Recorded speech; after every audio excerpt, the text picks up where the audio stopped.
Saudara, Badan Meteorologi, Klimatologi, dan Geofisika mengungkap alasan hujan makin sering terjadi di sejumlah wilayah Indonesia pada akhir tahun ini. Indonesia mengalami dua fenomena secara bersamaan, yakni La Nina lemah dan Ion Ocean Dipole negatif. Deputi Bidang Klimatologi BMKG Ardasena Sopaheluwakan menyatakan Samudra Pasifik Tengah terjadi fenomena La Nina lemah pada November lalu yang ditandai dengan mendinginnya wilayah Pasifik Tengah. Lalu fenomena Indian Ocean Dipole atau IOD negatif yang terdeteksi di Samudra Hindia sebelah barat yang menyebabkan lautnya lebih dingin dibandingkan Samudra Hindia sebelah timur atau dekat dengan Indonesia. Kedua hal itu menyebabkan intensitas hujan di Indonesia menjadi lebih tinggi. Ardasena juga menambahkan, iklim Indonesia sangat dipengaruhi oleh laut-laut di sekitarnya sehingga untuk mendapat indikasi iklim Indonesia ke depannya perlu dilihat dari kawasan yang lebih besar.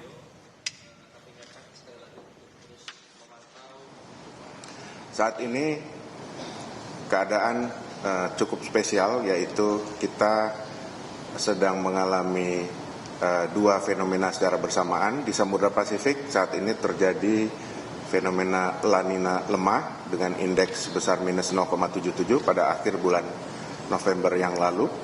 Itu ditandai dengan mendinginnya wilayah Pasifik Tengah, itu warnanya kebiruan, dan juga Indian Ocean Dipole negatif dengan indeks minus 0,83, di mana di wilayah Samudra Hindia di sebelah barat itu lautnya lebih dingin dibandingkan Samudra Hindia sebelah timur, atau lautan Samudra Hindia yang lebih dekat dengan wilayah Indonesia itu lebih hangat.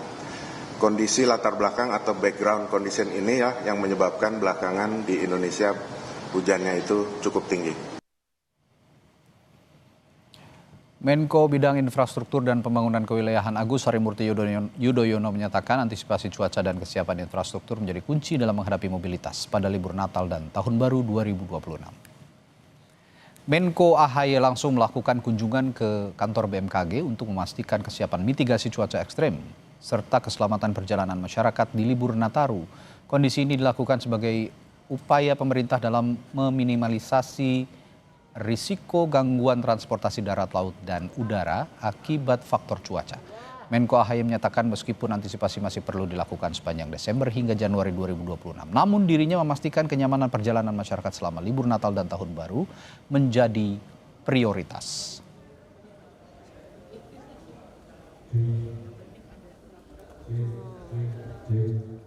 Apa yang perlu kita ketahui dan sekaligus antisipasi terkait dengan cuaca yang kita harus pastikan agar perjalanan masyarakat ini tentunya didahulukan faktor keamanan dan keselamatan, dan juga tidak lupa faktor kenyamanan selama masa Nataru. Dan tadi saya bisa mendapatkan penjelasan yang utuh bahwa menjelang akhir tahun dan juga Januari 2026 kita harus tetap waspada. Kendati tropical cyclone Senyar yang telah menghantam 3 provinsi di Sumatera, yaitu Aceh, Sumatera Utara, dan Sumatera Barat. Sekarang tinggal kita upaya untuk melakukan berbagai langkah-langkah recovery. Saat ini kita sudah terhubung dan bergabung bersama Andri Ramdhani, Direktur Meteorologi Publik BMKG melalui sambungan virtual. Selamat malam Pak Andri. Selamat malam Mas Redi. Baik. Selamat malam Kompas TV. Baik. Pak Andri, saya jelas ya? Ya jelas Pak Andri. Pak Andri, prediksi cuaca hingga awal tahun nanti, apa yang harus diwaspadai dan diimbau pada masyarakat dari BMKG? Baik, untuk periode Nataru ya, ini perlu kita ketahui bersama kepada masyarakat, bertepatan dengan puncak musim hujan di beberapa wilayah. Nah ini mungkin poinnya ya, artinya tentunya mobilitas masyarakat di periode ini akan diiringi oleh meningkatnya intensitas hujan di wilayah-wilayah yang memang secara tahunan sedang memasuki puncak musim hujan. Mhm. Apalagi kami sampaikan juga tadi dari sisi anomali iklim, saat ini sedang di timur ada La Nina lemah dan juga di barat sedang iodin negatif. Artinya selain monsun yang background utama ya monsun Asia yang menandakan periode musim hujan, juga ada peningkatan curah hujan dari kedua anomali tersebut, baik yang di timur di Pasifik maupun yang barat di Samudra Hindia. Demikian, Baik, Pak Mas Andri. Radi. Iya, Pak Andri, sepanjang tahun ini Indonesia ini kan mengalami seperti kemarau basah begitu ya, musim kemarau tapi hujan masih tetap turun, sehingga itu yang koreksi kalau saya salah menimbulkan atau memunculkan cuaca ekstrim.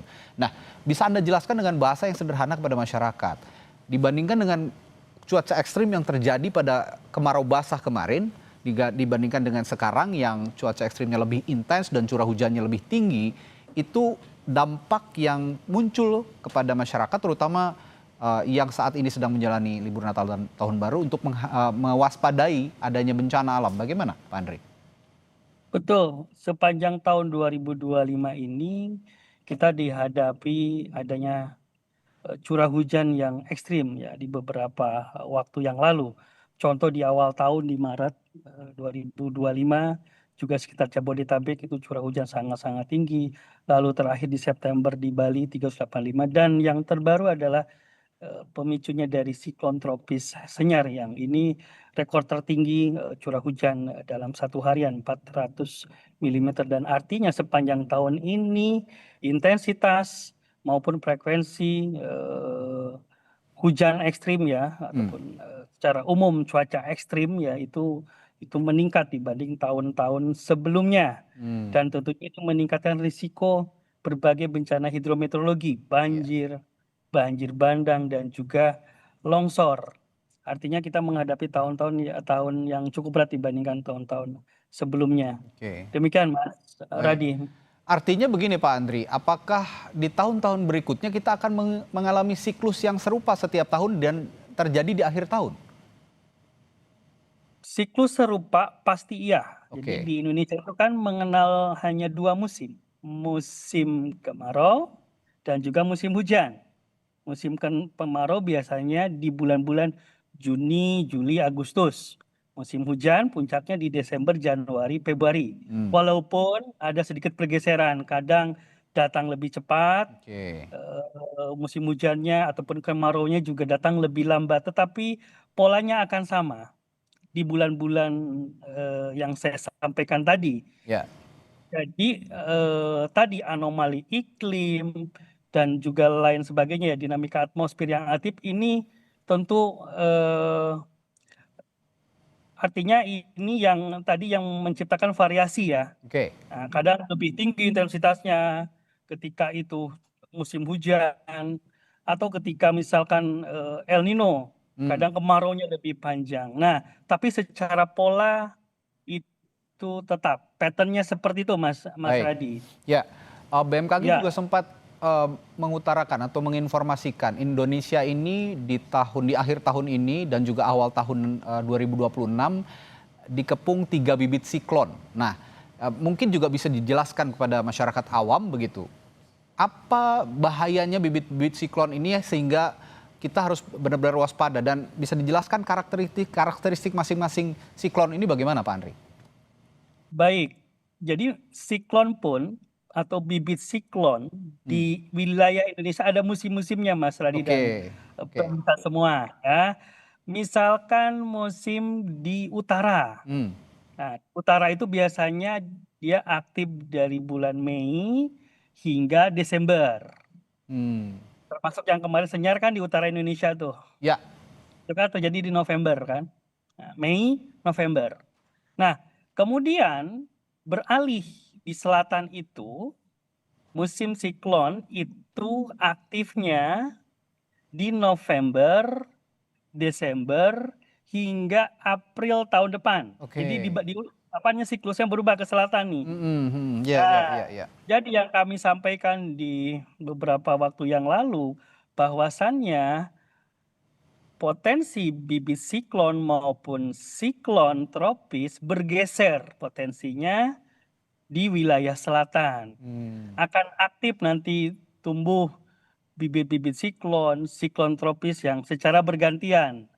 Oke. Namun saya tahu dulu ya, jangan khawatir, BMKG Baik. dengan ribuan sensor yang tersebar di wilayah Indonesia, radar cuaca kami memantau 24/7. Bibit siklon maupun siklon itu kita bisa deteksi H-3, bahkan H-7. Oke. Jadi contoh, misalkan yang saat ini sedang aktif, siklon tropis Grand, ya, Ya. saat ini ya kita announce siklon tropis Grand. Itu kan kita pantau dari mulai bibit itu 5 hari yang lalu. Oke, Dan jadi sudah bisa tampak begitu ya? Ya, sudah bisa Ya. tampak 5 hari lalu. Jadi artinya masyarakat Oke. tidak perlu panik dan risau ya, Ya. dan tetap mencermati informasi Baik. update dari info BMKG. Baik. Demikian Mas Ya, Radi. ini yang perlu dicermati oleh masyarakat. BMKG terus mengupdate informasi dan itu bisa dideteksi 3-5 hari sebelumnya ya, Pak Andri. Sebelumnya. Sehingga masyarakat juga yang ingin melakukan perjalanan mudik mungkin atau berwisata di musim libur Natal dan Tahun Baru ini bisa rajin-rajin lah ya melihat website BMKG untuk melihat potensi-potensi bencana yang mungkin terjadi di wilayah yang akan dikunjungi oleh warga itu. Baik, terima kasih Pak Andri, informasi yang sangat berharga di musim liburan Natal Tahun Baru di tengah cuaca yang sepertinya semakin ekstrim semakin hari sampai awal tahun depan. Mudah-mudahan Jadi ini mungkin juga... saya penutup Mas Radi Ya, silakan sedikit. singkat, Pak Andri. Jadi masyarakat tetap tenang, dapat beraktivitas, Ya. berwisata, berlibur, namun mengenali resiko potensi cuaca Ya. di wilayah masing-masing. Baik. Itu saja. Baik, terima Mungkin. kasih Pak Andri Baik, Ramdan, silakan. Direktur Meteorologi Publik BMKG telah memberikan informasinya di Sapa Indonesia Malam. Sampai jumpa lagi, sehat selalu Pak Andri.